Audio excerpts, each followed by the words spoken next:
continue le Shinjinmei.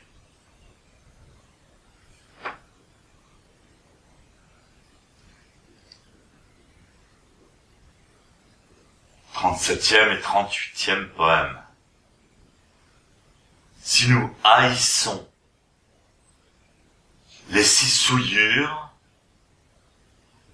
nous ne pouvons atteindre l'état de véritable Bouddha. » Voilà la phrase. Finalement, les 6 souillures, qu'est-ce que c'est? C'est la perception que nous avons de nous-mêmes. C'est aussi l'acceptation de notre corps. C'est aussi les 5 sens, en fait 6, la vue, l'ouïe, l'odorat, le goût, le toucher et la conscience.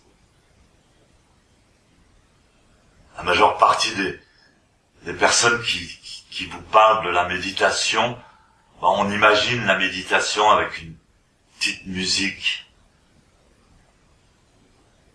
lancinante, un peu New Age, affalé dans un fauteuil et les yeux fermés, essayer de se sentir bien, de créer une ambiance cotonneuse.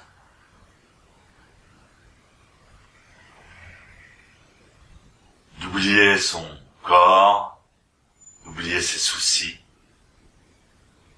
éventuellement se concentrer sur des belles images, des belles imaginations, un endroit idyllique, calme, un lac, etc.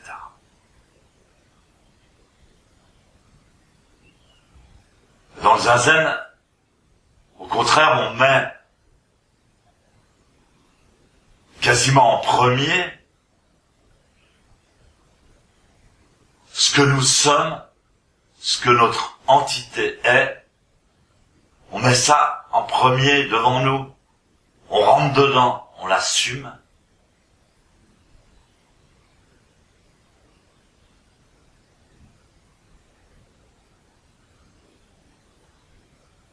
Ce corps,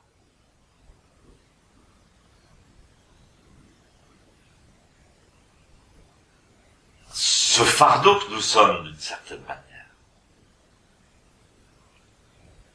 On contrôle pas forcément ses pensées, ses idées. On peut avoir des bonnes pensées, des mauvaises pensées. On contrôle pas forcément son corps. On peut avoir trop mangé ou on peut avoir des ennuis de santé. Pour les débutants qui s'assoient en zazen, ça paraît terriblement difficile et douloureux.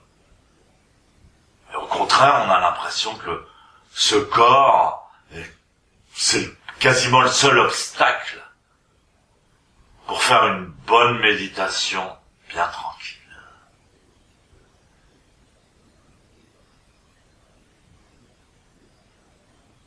Et pourtant, dans le zazen, dans la méditation transmise par le Bouddha,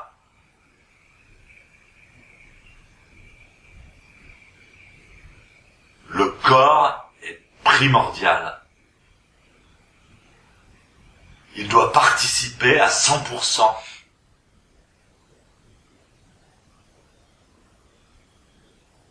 Et il doit être accepté à 100%. Quelle que soit son imperfection.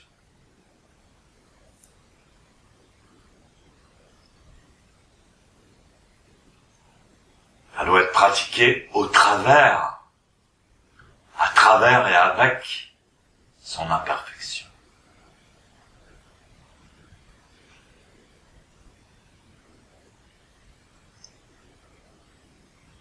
Alors en ce moment, justement, pour le camp d'hiver, je suis en train d'étudier le bien et le mal.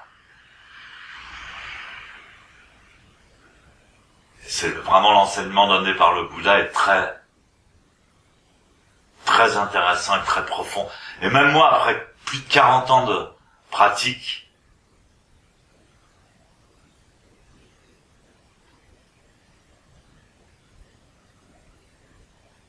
J'ai encore beaucoup à approfondir ce thème fondamental humain.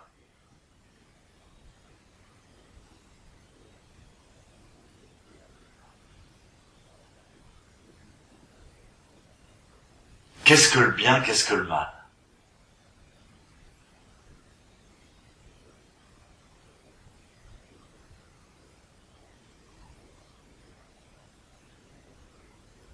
Donc dans le zen, on nous apprend qu'il n'y a pas de grand éveil, de grand satori, de grande illumination à chercher.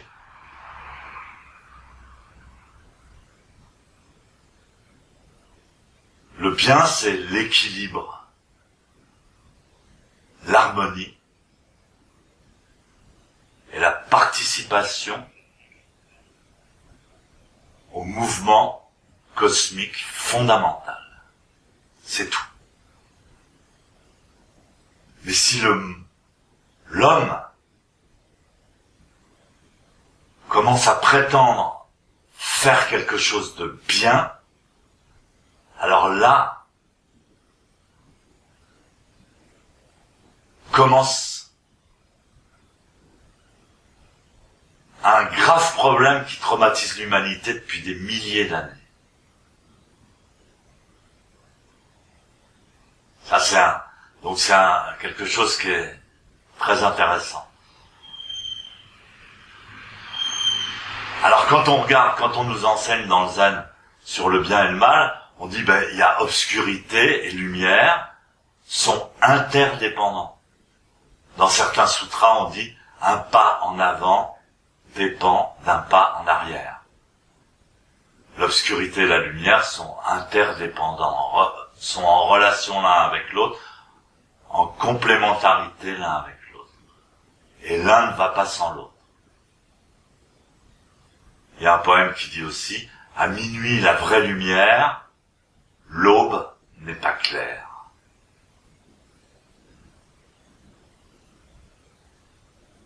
Donc pourquoi discriminer le clair de l'obscur, le bien, le mal, etc.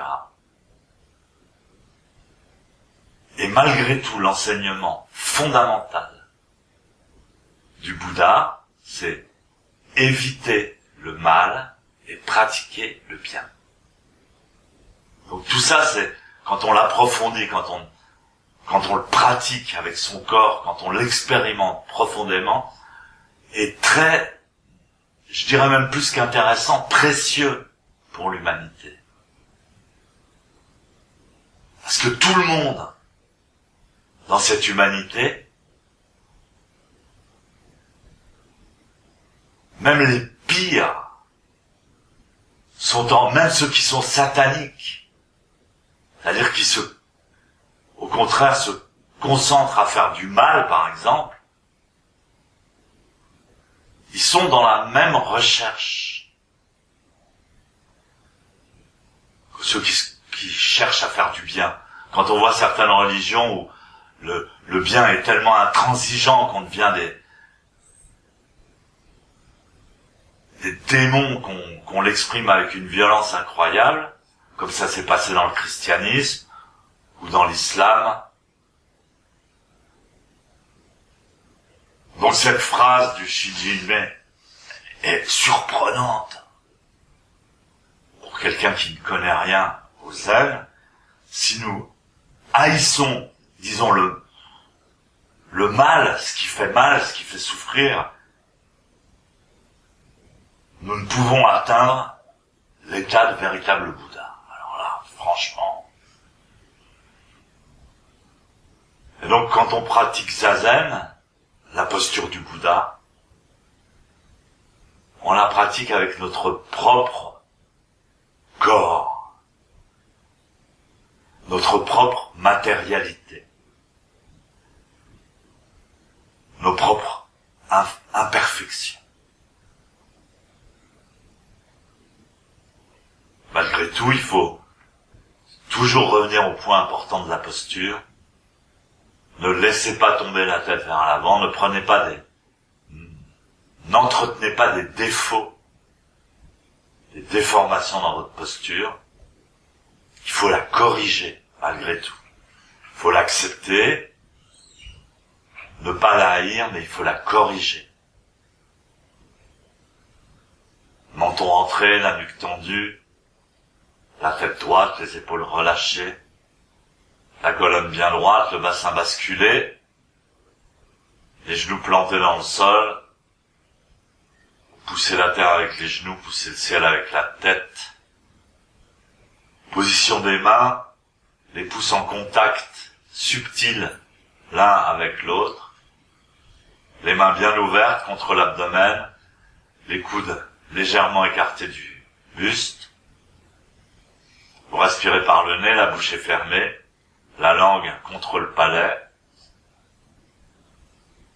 Les yeux restent entrouverts.